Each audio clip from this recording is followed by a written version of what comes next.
계속해서 전해드리고 있습니다. 오늘 아침도 한겨레 신문 발로 국정원 관련된 새로운 소식이 나왔는데요. 국정원이 소위 오프라인 심리전을 위해서 박승춘 전 국가보훈처장이 만든 단체에 돈을 냈다라는 보도입니다. 단체 이름은 국가발전미래교육협의회라는 곳인데요. 2010년 국정원이 약 1년 동안 이 단체에다가 한 지회당 5천만 원 안팎으로 지원했다라는 겁니다. 그런데 단체는 서울 사무소뿐만이 아니라 11개 지회가 있었다라고 하는데요. 자금 출처는 모두 국정원 특수활동비였다고 합니다. 이제 오프라인 댓글 부대죠, 이게. 예. 예비군 훈련, 한마디로 예비군 훈련 때 강사들을 국정원이 관리했다는 거잖아요. 네, 안보 강연이라는 핑계로요. 강사들이 예비군 훈련에 가서 김대중 노무현 당선은 북한의 정치적 도발이 성공한 사례였다. 광우병 촛불 시위는 종북 세력의 선동이었다. 이런 식의 발언을 하고 다닌 겁니다. 국정원 돈을 받으면서요. 이명박 박근혜 정권 때는 안보라는 단어를 사용하면 그거는 진보 진영의 정치인 혹은 진보 진영 자체가 종북이다. 종북이라는 단어도 그때 탄생한 거예요. 종북이라는 단어도 그때 만들어낸 거거든요. 그래서 진짜 안보와는 아무 상관없는 예비군 훈련 받으러 들어가면 김대중 노무현이 종북이었고 북한이 시켜서 한 일이다. 이런 걸 안보 강연이라는 이름하에서 했었죠. 네, 주로 촛불 집회를 또 비난하는 내용들이 주였습니다. 진짜 안보하고는 아무 상관없는데 안보라는 단어를 갖다 붙인 거죠. 그래서 목적은 진보 진영을 말살시키겠다는 거죠. 그래서 이 단어가 집중적으로 그때 유포됐는데 종북이라는 단어가 이 단어를 주도적으로 집중적으로 유포한 당시에 소위 논객들이 있어요. 또 저는 이분들과의 커넥션도 따져봐야 된다. 왜냐하면 최상위 단위에서 안보란 단어를 이렇게 사용하고 그리고 종북이라고 프레임을 짜서 어떻게 공개할 것인지 그렇게 짜진 다음에 최말단에서 이런 강사들이 그런 강연을 했을 뿐인 거거든요. 그런 계획 중에 소위 이제 보수 논객들이 이 단어를 주도적으로 적극적으로 유포한 사람들이 있어요. 몇몇이. 네, 강사 중에서 눈에 띄는 사람이 김성욱 씨라고요. 한국자유연합 대표입니다. 이 사람 같은 경우에는 아마 이름이 익숙하실 텐데 소위 알파팀이라고 해서 국정원 댓글부대 민간인 팀장이었던 사람이거든요. 이분보다 훨씬 유명한 분들도 있어요. 네. 이게 단순히 자기가 종북이라는 단어를 머릿속에 스스로 떠올린 게 아니라 이런 구체적인 로드맵 하에서 그런 역할에 주어졌고 그걸 수행한 사람들인 거죠. 그 관계도 따져봐야 된다. 이번 수사에서 그런 생각이 들고. 그리고 이런 거를 한 사람을 결국 보훈처장에 앉힌 거죠. 네, 그렇습니다. 박승춘 보훈처장이요. 2011년에 2월 달에 국가보훈처장이 되는데요. 국가보훈처장으로서는 최장수였습니다. 박근혜 정부에서도 계속 국가보훈처장이었거든요. 이런 생각을 하고 이런 돈을 받아서 국정원의 지시에 따라 움직이는 사람을 보훈처에 앉힌 다음에 5.18은 북한의 지시 때문에 일어난 일이다라고 하는 주장을 하는 사람이 갑자기 나타나기 시작하고 그리고 5.18 때 임을 위한 행진곡 부르지 마라라고 한 사람이 이 사람이고요. 네, 재창을 금지하게 된 거죠. 보훈처가 종북 장사를 하는 정치기관이 된 거예요. 보훈처하고 아무 상관없는 거죠.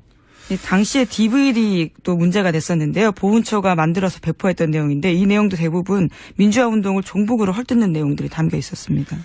국정원은 정치 개입이 금지되어 있지 않습니까? 정치 개입을 한 정도가 아니라 정권은 정치 기구였어요. 완전한. 이걸 보면 발본색원해야 한다고 봅니다. 다시 반복되지 않도록 철저하게 그런 일을 하면 어떻게 되는지 반면교사로 아주 철저하게 따져서 발본색원하고 엄벌에 쳐야 된다고 봅니다. 이런 일을 이렇게 오랫동안 해왔던 거예요. 네, 관련 안보교육에서는요, 이명박 전 대통령도 굉장히 강조했다라고 한겨레 신문이 보도하고 있는데 2010년 12월 달 국무회의에서 전국민 안보의식 강화를 주민했고 따라서 행정안전부가 전국의 안보교육을 부활시키는데 여기에 강사 70%가 국발협, 그러니까 국가발전미래교육협의회 소속이라고 합니다. 지금 국정원이 조정했다고 하는. 예, 돈을 냈다고 하는. 그러니까요. 그렇게 말할 수는 없잖아요. 김대중 노무현을 북한의 지시를 받고 움직인 사람이라고 말하라. 이렇게 할 수 없으니까 그걸 단어를 안보로 바꿔서 안보 교육을 강화하라고 한 다음에 실제 안보 교육을 하러 온 사람들은 하는 말이 이거잖아요. 김대중 노무현이 북한이 성공한 사례라고 그런 교육을 10년간 받아왔어요. 네, 친북 좌파들이 뭐 언도에서 성공한 사례다 이런 식의 이야기들을 여러 차례 하고 다녔다라는 거고요.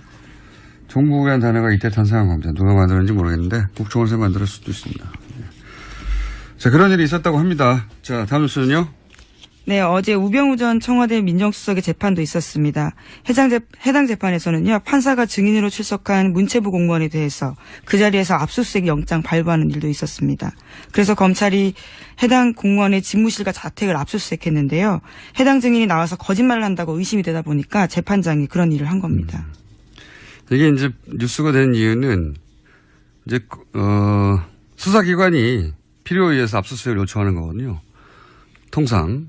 이 경우는 재판부가 재판을 진행하다가 변호인 측 그러니까 우병우 측 증인이 명백히 거짓말을 하는 것처럼 보인단 말이죠. 그런 경우에도 반대신문 검찰의 반대신문을 통해서 그냥 그 거짓말을 따지도록 내버려 두는데 어제는 판사가 거짓말하는 게 분명한 것 같은데 해서 변호인 측 증인을 그 자리에서 압수수색하라고 직권으로 명령을 한 겁니다. 굉장히 이례적인. 예, 그렇죠. 일이고, 우병우 전 민정수석 입장에서는 당황스러운 일이겠죠. 예, 그쪽, 측에서 나온 증인이니까 아무것도 기억나지 않는다고 한 거거든요. 예. 이 판사님의 이름을 좀 기억해둬야 될 것 같고, 또 이런 것도 있는 것 같아요.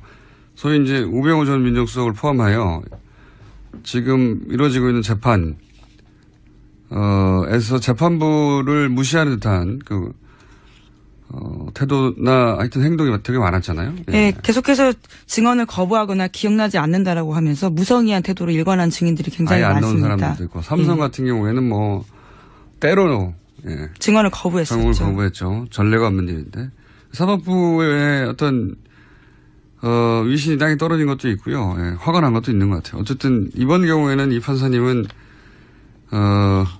직권으로 할 수 없어서가 아니라 하지 않았던 일인데 그냥 관례적으로는 본인이 압수수색을 지시한 것이다. 네, 왜냐하면 휴대전화 교체한 사실을 그 자리에서 파악하고 그렇게 됐을 경우에 내용들이 다 사라지면 안 된다라는 판단 때문에 직권으로 압수수색 영장 발부했다는 겁니다. 수사기관의 마인드가 돼버렸어요. 그 순간. 예. 자, 그런 일이 있었습니다. 또 다음 뉴스는요. 네, 김기춘 전 비서실장이 지난 17일에 서울구치소에서 서울 동부구치소로 이감됐다라는 소식입니다. 동부구치소 같은 경우에는 2달 전에 새로 생긴 최신 교정시설인데 여기에는 최순실 씨도 수감돼 있습니다. 김 전 실장이 수용된 곳은 6.5제곱미터의 독거실이고요. 심장질환 탓에 가까운 병원에 있어야 된다라는 게 김 전 실장 쪽의 설명입니다. 그 전에 있는 곳은 기차 타고 5시간 가는 곳입니까? 예. 김기춘, 왜냐면 이런 최신 교정시설로, 이감되길 원하는 수감자도 굉장히 많아요. 예, 많은데, 그 중에 이제 선택받은 거죠. 김기춘 전 비서실장이 아니었으면 이감 안 됐을 거라고 저는 봅니다. 그 최신 시설이고 냄새도 안 나고, 쾌적하니까 다들 가고 싶어 하는데. 수용자 인권 문제는 중요한데, 말씀처럼 모두에게 평등하냐라는 의문을 가지게 하게 되는 것 같습니다. 이거, 이렇게 이감하는 게 어렵습니다, 사실은. 본인이 신청한다고 해서. 김기춘 전 비서실장 이어서 됐을 거라고 저는 추정하는 바입니다. 네.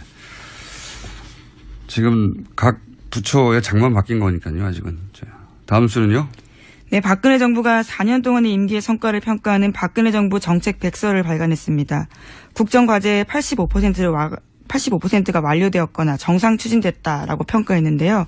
반면에 일본과의 위안부 합의에 대해서는 역사적으로 매우 중요한 의미다라는 자평하는 내용이 담겼다고 합니다. 반면에 세월호 참사 후에 안전관리 체계를 혁신했다 자평했지만요. 왜 구조가 늦어졌는지에 대한 언급은 없었다라고 합니다. 이러한 백서 제작에 들어간 예산은 5억 원인데요.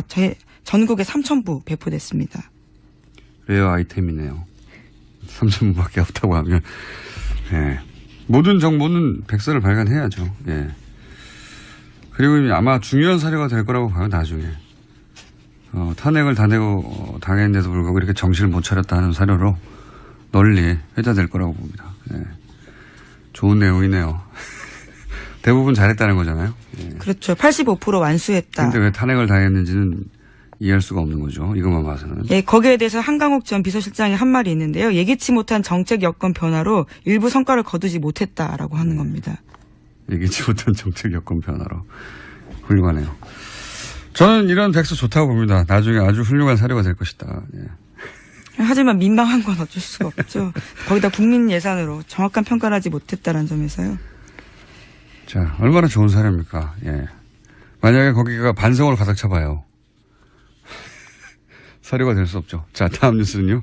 네, 이회창 전 한나라당 총재의 회고록이 오늘 나옵니다. 이 전 총재는 이 책에서 탄핵의 책임이 박근혜 전 대통령과 새누리당에 있다고 주장했습니다.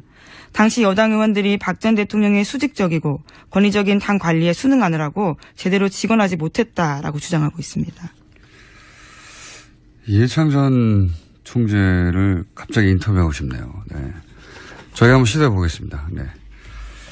제가 십몇 년 전에, 한 17년 전에 처음, 두 번째 출마하기 직전에 인터뷰한 적이 있는데, 굉장히 인상적인 인터뷰였었거든요. 저로서도. 여러 가지 이 단어들이 저도 인상적이었던 것 같은데 방송에서 쓸 수 없었던. 네. 굉장히 곤란한 질문들을 마구 했었었는데, 기억이 납니다. 다시 한번 인터뷰 시도해 봐야 되겠습니다. 자, 다음 뉴스는요?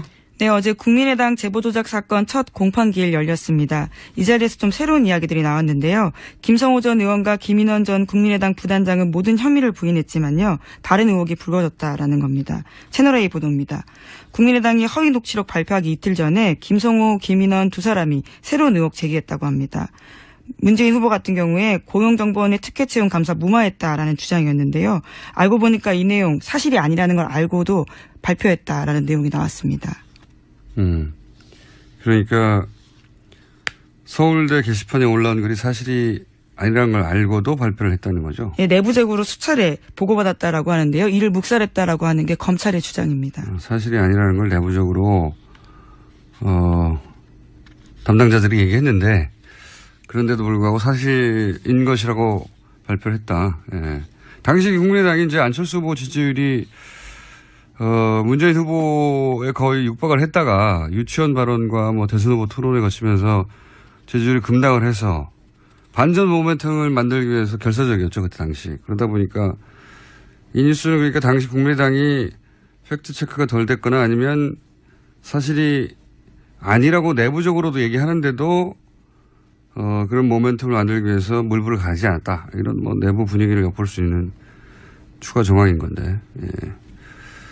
이준서 최고 역시 이런 분위기 속에서 제보 조작을 사전에 인지하고도 계속 추진하지 않았을까 하는 데 대한 간접 정황 정도로 제시된 것 같네요. 예. 네, 검찰 쪽 주장인데요. 우선 당사자들은 부인하고 있습니다. 이 이야기는 재판이 진행되면서 더 구체적으로 나올 것 같으니까 여기까지 하고요. 다음 뉴스는요. 네, 도널드 트럼프 미 대통령이요. 오늘 오전 약 4,000명 병력을 추가로 파병하는 아프간 전쟁 대응 전략을 발표할 계획입니다. 미국 우선주의에 따라서 막대한 비용이 들어가는 아프간과 이라크에서 발을 빼야 한다고 주장했던 후보 시절 이야기를 뒤엎는 조치입니다. 트럼프 후보 시절에는 쓸데없이 밖에 나가서 돈 쓰면 안 된다고 그렇게 주장을 했었죠. 그러다가 소위 이제 미국의 개입주의 를 주창했던 오바마하고는 다르게 그랬는데 이제 그렇게 안 되는 거죠. 이미 발이 깊숙이 들어갔던 사안들에 대해서 발을 빼려고 해도 마무리를 짓고 나와야 되니까요. 그래서 이제 태도를 바꿨다는 거고. 게다가 배너언이 퇴출되고 또 맥메스터가 더 입김이 강해졌다라는 분석도 나오고 있기 때문에요. 이와 관련해서 북핵 문제 해결에 있어서도 외교적 해법에 실패할 경우에 군사적 옵션 꺼내들 가능성이 있다라고 TV조선은 분석하고 있습니다. TV조선은 그렇게 분석하겠죠. 예. 북핵 문제가 외교적으로 잘 안 되면 군사적 옵션이라는 게 지난주 내내 얘기했던 뭐 폭격을 한다든가 뭐 그런 거 아닙니까? 전쟁 나면 절대로 안 된다고 하는 그 얘기를 또 하는 거예요. 예. TV조선은 전쟁이 났으면 좋겠나 봐요. 예, TV조선은 어쨌든 지금 상황에서는 북핵 문제가 또 외교적으로 잘 안 되면 군사적이라는 게 뭡니까? 전쟁하자는 거지. 전쟁은 확률이 높다라고 분석을 우리 보수는 전쟁을 원하나 봐요. 예. 실제로 과거에 우리 보수는 전쟁 나면 가장 먼저 도망갔었습니다. 여기까지 하겠습니다. 시사인의 김은지였습니다. 감사합니다.